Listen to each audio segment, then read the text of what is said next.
এখানে আমরা আরো একটা অসমতা নিয়ে আলোচনা করি। বলা হয়েছে যে 1/3x-5 > এটাকে সমাধান করতে হবে এবং যে সমাধান সেট আসবে সেটাকে সংখ্যা রেখার মাধ্যমে প্রকাশ করতে হবে। একেবারে সিম্পল একটা কোয়েশ্চেন, এটাকে প্রুফ করতে হবে। সো এখানে দেখতে পাচ্ছি এক্স যুক্ত যে পার্টটা আছে সেটা নিচে আছে। প্রথমত আমরা অসমতাটা লিখে নিলাম। এক্স যুক্ত পার্টটা যেহেতু নিচে আছে, এক্সকে কিন্তু উপরে নিতে হবে, সো এটাকে উল্টিয়ে দিতে হবে। আর দুইটা কন্ডিশনের ক্ষেত্রে অসমতা চিহ্ন চেঞ্জ হয়ে যায়। একটা হচ্ছে যখন আমরা কোনো একটা অসমতাকে চেঞ্জ করে দিই, অর্থাৎ উল্টিয়ে দিই, অথবা যদি আমরা মাইনাস দ্বারা গুণ করি। সো যেহেতু আমাদের এটাকে উল্টিয়ে দিতে হবে, সো অসমতা চিহ্ন চেঞ্জ হয়ে যাবে। তাহলে এটা হয়ে যাবে (3x-5) এ গ্রেটার দেন হয়ে যাবে লেস দেন 1 হয়ে যাবে হাফ, কারণ 2 এর নিচে কিন্তু 1 আছে, উল্টিয়ে দিয়ে 1/2 হয়ে যাবে। এখন আমরা একটা সূত্র জানি, খুবই সিম্পল একটা সূত্র এরকম, যে যদি ax প্লাস বি প্লাস বা মাইনাস যাই থাকে, যদি লেস দেন সি হয়, তাহলে এটা হয়ে যাবে -c less than ax plus B less than C. এটা হচ্ছে সূত্র। তার মানে এখানে যে মান থাকে তার ঠিক ঋণাত্মক মানটা বাম দিকে চলে আসে। তাহলে এটা কি হবে?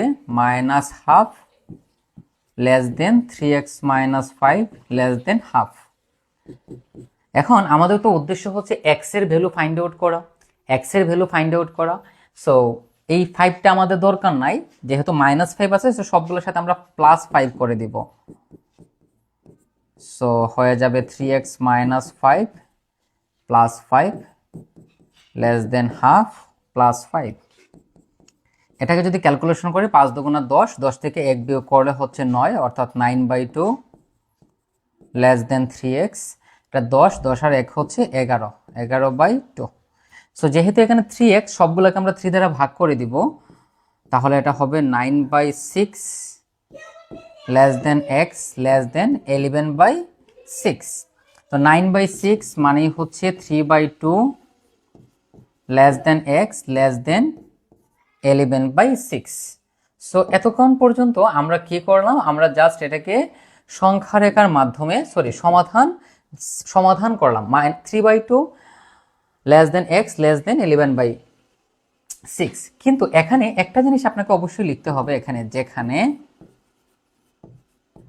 যেখানে x নট ইকুয়াল 5/3। এই কনসেপ্টটা আমরা একটু বুঝি, যেটা আমরা কেন লিখলাম। দেখেন, আমাদের যে অসমতা ছিল এর নিচে কিন্তু 3x-5 ছিল। লক্ষ্য করি, এখানে 3x-5 ছিল। তো যদি এই অংশটা সমান 0 হয়ে যায়, মানে ভগ্নাংশের নিচে যদি 0 হয়ে যায়, তাহলে এখান থেকে আমরা লিখতে পারি 3x = 5, তাহলে x = 5/3। তার মানে যদি আমরা এখানে x এর জায়গাতে 5/3 বসাই, তাহলে নিচে কিন্তু 0 হয়ে যাবে, তখন আকারটা এরকম হয়ে যাবে 1/0, এবং এটা কিন্তু একটা অনির্ণয় আকার। সো এই অনির্ণয় আকার তো হওয়া যাবে না, ডেফিনেটলি হওয়া যাবে না। সো এইটা সমাধান করলে এখানে আপনাকে অবশ্যই লিখে দিতে হবে যে x এর মান 5/3 নয়। এখানে x এর মান 5/3 ব্যতীত পৃথিবীর যে কোনো সংখ্যা আপনি লিখতে পারবেন, বাট 5/3 আপনি এখানে লিখতে পারবেন না। সো আমরা সমাধান করে ফেললাম, এখন আমরা লিখব সমাধান সেট। সো আমরা কি লিখব? সুতরাং সমাধান set x such that 3/2 less than x less than 11/6। আর এটা আপনাকে এখানে লিখে দিতে হবে, যেখানে x not equal 5/3। সো আমাদের দেখেন, আমাদের আনসারটা কিন্তু চলে এসেছে। এখন আমরা লিখব সংখ্যা রেখা।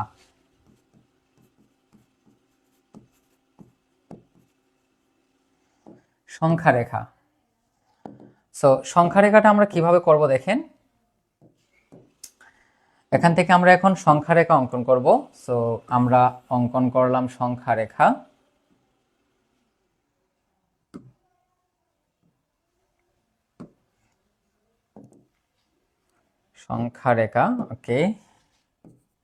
ওকে, তাহলে এখানে 3/2 এবং একটা হচ্ছে 11/6।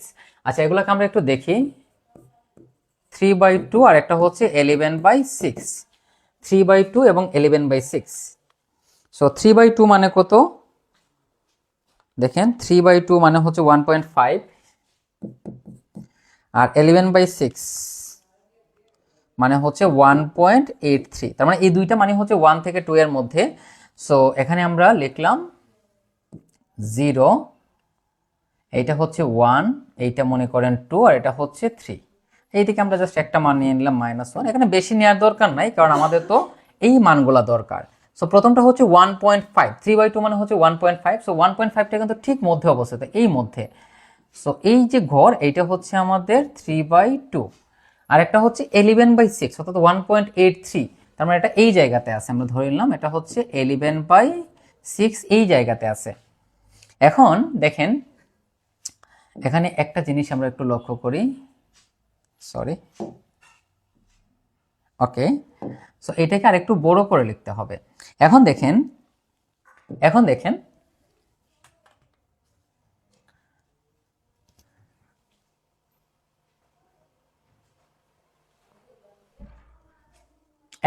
এখানে 3/2 কিন্তু নাই, 3/2 থেকে বড় মানগুলাকে বোঝাচ্ছে, আবার 11/6 থেকে ছোট মানগুলাকে বোঝাচ্ছে।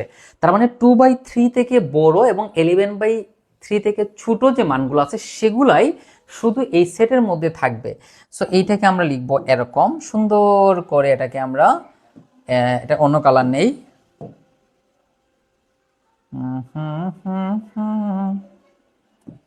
সো এখানে আমরা এটাকে লিখে দিলাম। এটাকে আমরা একটু বড় করব, এখন এটাকে আমরা বড় করব, ওকে।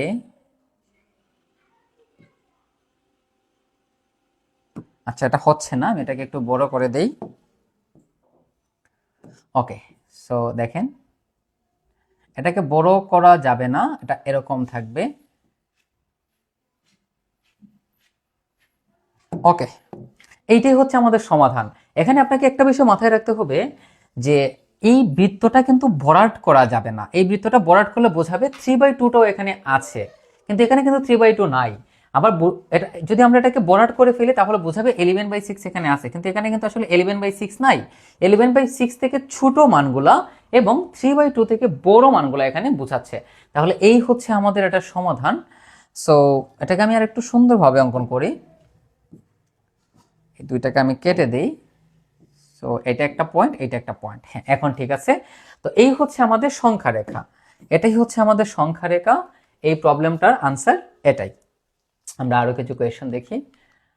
এইটা আমরা আমাদের প্রিভিয়াস ক্লাসে দেখেছি, আপনারা আবার এটা রিভিশন দিবেন।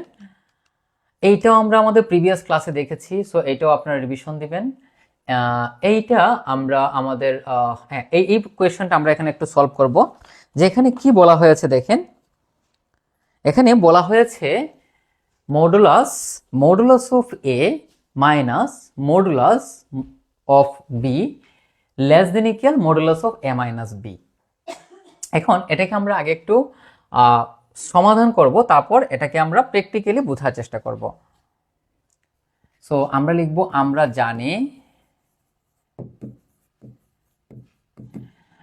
জানি যে modulus of A minus B whole square, মানে এখানে আমরা হোল স্কয়ারের কনসেপ্টটা আনবো, greater than modulus of A minus modulus of B whole square, sorry greater than equal. মানে হচ্ছে এই modulus of A minus B whole স্কয়ারের মান modulus of A minus modulus of B এর যে মান আসবে, এটাকে যদি আমরা হোল স্কয়ার করি তাহলে যে মান আসবে সেটা থেকে বড় অথবা সমান, এই জিনিসটা আমরা জানি। এটা কিভাবে জানলাম সেগুলো আমরা একটু পরে এটা নিয়ে আমরা আলোচনা করব, ডিটেলস বুঝিয়ে দেবো, টেনশন নেওয়ার কোনো কারণ নাই।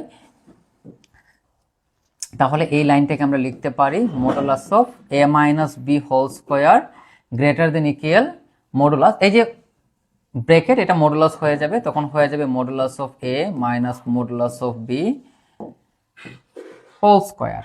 এখন যেহেতু আমাদের প্রমাণের মধ্যে এই অংশটা বাম দিকে, সো এটাকে বাম দিকে নিয়ে আসেন। তাহলে এটাকে আমরা লিখতে পারি modulus of A minus modulus of B whole square, তখন কিন্তু এটা হয়ে যাবে লেস দেন ইকুয়াল। দেখেন এই অংশটা কিন্তু বড়, সো এটাকে বড়ই রাখতে হবে, যেদিকে মুখ থাকবে সেটা হচ্ছে বড়। দেখেন এটার ক্ষেত্রে এদিকে মুখ ছিল তাই এই পার্টটা বড়, এইটার ক্ষেত্রে এইদিকে মুখ, সো এই পার্টটা হচ্ছে বড়। সো উভয় পক্ষ থেকে আমরা এখন স্কয়ারটাকে বাদ দিয়ে দিব, তাহলে এখানে আমরা পেয়ে যাব modulus of A minus modulus of B whole square is less than equal modulus of A minus B whole square. So এখান থেকে আমরা লিখতে পারি যে সুতরাং লেফট হ্যান্ড সাইড সমান রাইট হ্যান্ড সাইড। সো আমরা এখান থেকে লিখব প্রুফড। এখন আসেন এটাকে আমরা প্র্যাকটিক্যালি চিন্তা করি, চলেন এটাকে আমরা প্র্যাকটিক্যালি চিন্তা করি যে এটা অ্যাকচুয়ালি কিভাবে হলো। দেখেন ভাই, এই যে লাইনটা নিলাম, এখানে এ এবং বি কিন্তু বাস্তব সংখ্যা, এখানে এ বি হচ্ছে বাস্তব সংখ্যা। সো এখানে লিখে দেয়নি বাস্তব সংখ্যা, বাট এখানে এ বি বাস্তব সংখ্যা। সো আমরা দুইটা সংখ্যা নেই, মনে করেন এ সমান 2, বি সমান মনে করেন -5, যে কোনো একটা সংখ্যা আপনি নিতে পারেন। সো আমি একটা ধনাত্মক একটা ঋণাত্মক সংখ্যা নিলাম। তাহলে এ মাইনাস বি মানে modulus of A minus B এর মান কত হবে? তাহলে এটা হবে modulus of A minus B, তাহলে মাইনাস মাইনাসে প্লাস। যদি আমরা তাহলে A minus B whole square করি, এটা হচ্ছে 2 + 5 7, তাহলে এটা হয়ে যাবে 7 স্কোয়ার, দ্যাট মিনস 49। এখন এখানে আমরা আলাদা আলাদা করে মান বের করি যে মডুলাস অফ এ, দেখেন মডুলাস অফ এ তার মানে মডুলাস অফ 2 অর্থাৎ 2। যদি আমরা মডুলাস অফ বি বের করি তাহলে মডুলাস অফ -5, দ্যাট মিনস 5। তাহলে এ মাইনাস বি, তাহলে এ মাইনাস বি সমান কি হবে? 2 - 5 হোল স্কোয়ার। তাহলে 2 - 5 মানে হচ্ছে -3 হোল স্কোয়ার, তার মানে হচ্ছে 9।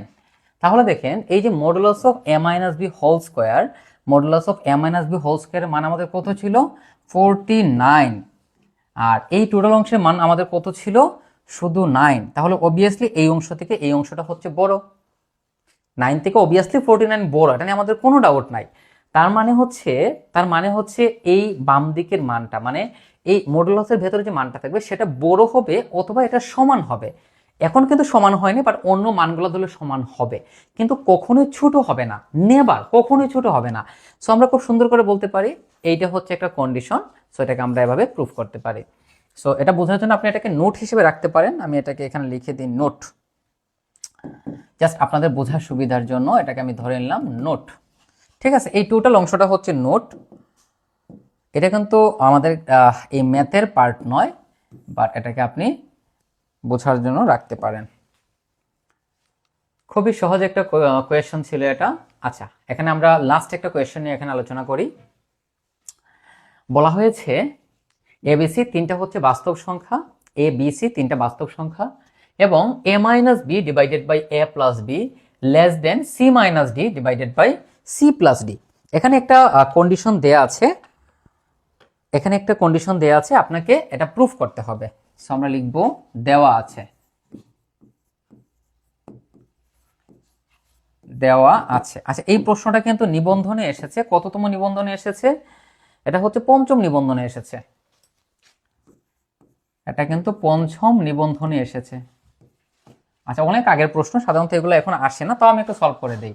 এখানে কি দেওয়া আছে? এখানে দেওয়া আছে a minus B divided by a plus B less than C minus D divided by C plus D.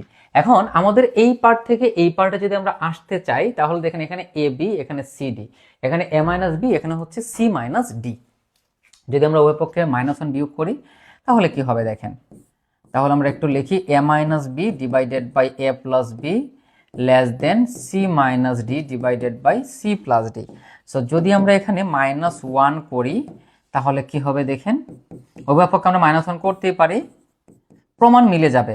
তাহলে এটা হবে a minus B minus a minus B less than, যদি আমরা সি প্লাস ডি কমন নেই তাহলে C minus D minus C minus D. এ কাটা যাবে, -2b divided by a plus B, আর এটা হয়ে যাবে -2d divided by C plus D. দেখেন আমরা যদি -1 করি তাহলে কিন্তু আমাদের বি এবং ডি থাকবে, এই যে দেখেন বি এবং ডি থাকবে, বাকি সবগুলো কিন্তু কাটা যাবে। সো উভয় পক্ষকে আমরা -2 দ্বারা ভাগ করে দিব। সো আমরা জানি যে মাইনাস দ্বারা গুণ করা বা মাইনাস দ্বারা কিছু করলে অসমতার চিহ্ন চেঞ্জ হয়ে যায়। সো যদি আমরা মাইনাস দ্বারা এটাকে ভাগ করি তাহলে অবভিয়াসলি অসমতার চিহ্ন চেঞ্জ হয়ে যাবে। তাহলে এটা হয়ে যাবে B by A plus B, এটা ছিল লেস দেন, হয়ে যাবে greater than D by C plus D. D by C plus D. Okay, এটাকে আমি এখন একটু বাম দিকে নিয়ে আসি, আমি এখানে এটাকে সলভ শেষ করে দেই।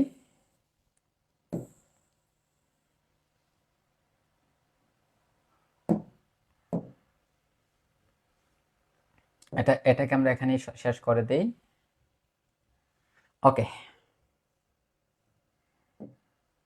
ওকে, সো এখানে আমি দাগ দিয়ে দিলাম।